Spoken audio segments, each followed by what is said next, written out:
안녕하세요. 저는 이번 병동 간호조무사입니다. 간호조무사가 된 지는 3년이 좀 안 됐고요. 나이는 53살입니다. 저와 2년 가까이 저희 병동에 함께 근무하다가 몇 달 전 그만두신 쌤 두 분이 있는데 지금 신호수 일을 하고 있다고 합니다. 근황도 궁금하고 또 신호수 얘기도 듣고 싶어서 얼마 전 다른 동료들과 함께 만났었습니다. 두 분은 모두 50대 중후반이세요.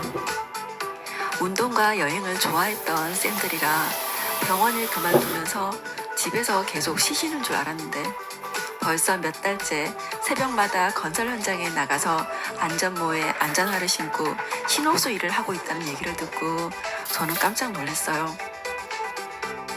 같은 병동 30대 간호사쌤 어머니가 60이 넘은 나이에도 신호수를 하면서 꽤 수입이 좋다는 얘기를 들은 적은 있지만 왠지 남의 일이라 생각을 했었는데 그날 동료 쌤을 통해서 신호수 얘기를 듣고 솔직히 굉장히 끌렸어요.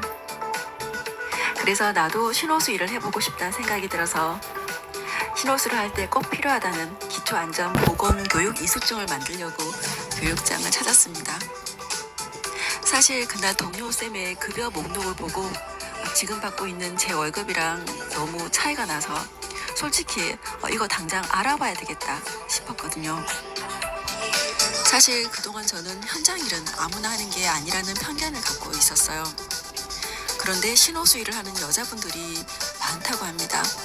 요즘은 20대, 30대 젊은 사람들도 단기 알바로 많이 한다고 해서 놀랐어요.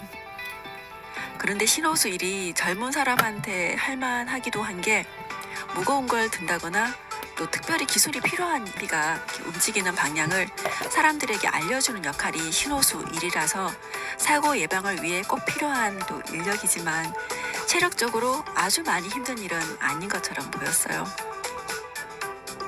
며칠 전부터 신호수 일을 또 새롭게 시작한 친구가 있어서 친구에게 들은 신호수 얘기도 오늘 함께 해볼게요. 신호수 일당이 흔한 여자 일당은 아니더라고요. 저도 알바 천국 같은 데서 신호수 일을 검색해 봤는데 적게는 하루 8시간 10만원부터 많게는 17만원까지 있었어요. 17만원은 야간 근무더라고요. 병동을 그만두고 신호수 일을 하고 있다는 쌤은 하루 8시간 일하고 하루 일당으로 15만원을 받는다고 합니다. 물론 한 달 월급으로 계산해서 들어오는데 연장 근무 때는 당연히 1.5배 가산해서 받고 또 빨간 날 근무를 해도 그렇다고 하네요. 그 쌤도 저와 같이 최저시급으로 한 달 210에서 220만 원을 받았다 보니까 날이 덥고 힘든 일의 어려움은 있지만 하루하루 일할 맛이 난다고 합니다. 지금 현재 저와 같은 통합병동 간호조무사로 있다가 퇴직 후 신호수 일을 하는 쌤들이 벌써 3분이세요. 이번에 만났을 때 공소계산 노트라고 하루하루 일당을 입력하고 월급을 직접 예상할 수 있는 그런 폰 앱이 있는데 저한테 이거를 보여주는데 대부분이 300만 원이 넘었고요. 또 400만 원 가까이 되는 달도 있었어요. 그런 날은 연장 근무나 휴일 근무가 많은 날이라고 하네요. 현장에서 신호수가 하는 일은 단순 업무라서 어렵지는 않은데 안전모에 또 안정화 착용을 해야 되니까 걸을 때 무겁게 느껴지고 또 더운 게 좀 힘들긴 하지만 현장에서 쿨팩 같은 것도 나눠주고 그리고 또 시간이 굉장히 빨리 간다고 합니다. 하지만 또 여러모로 단점도 많았어요. 정규직처럼 안정된 구조는 아니고 일이 있다가도 몇 개월 쉬게 될 수도 있다고 하고요. 운이 좋으면 1년 이상 연속으로 일하기도 하지만 단기 작업이 많다고 합니다. 그리고 계속 서 있는 일이다 보니 다리도 아프고 또 안전화는 무겁고 불편하고 먼지 많은 환경과 또 화장실 사용의 불편함도 우리 여자들한테는 큰 단점인 것 같아요. 그리고 공사 현장인 만큼 출근 시간도 빠른데 간호간병 통합병동 우리 간호조무사로 일했던 쌤들은 서 있는 일도 새벽 기상 일도 늘 해왔던 일이라서 할만하다고 합니다. 그리고 무엇보다 이 신호수 일은 한 번 하면 계속 이어지는 것 같았어요. 현장 사람들과 얼굴 익혀놓으면 다른 현장에서 불러주는 것 같았어요.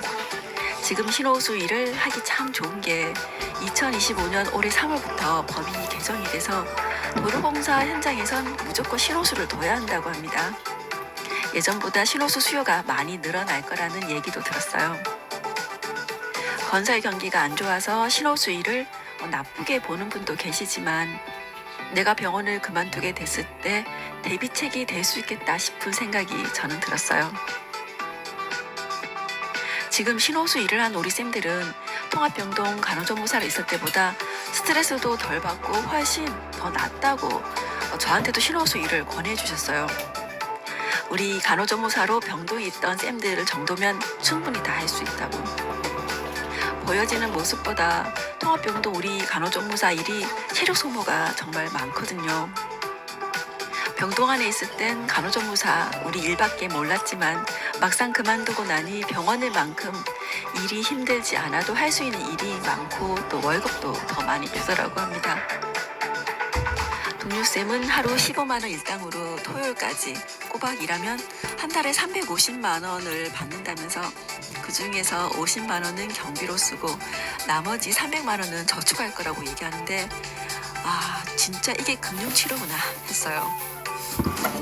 만약 제가 신호수 일을 하게 된다면 하나의 직업으로 월 300만 원 이상을 벌게 되는 거니까 지금처럼 청소나 다른 부업을 병행하지 않아도 되는 거잖아요.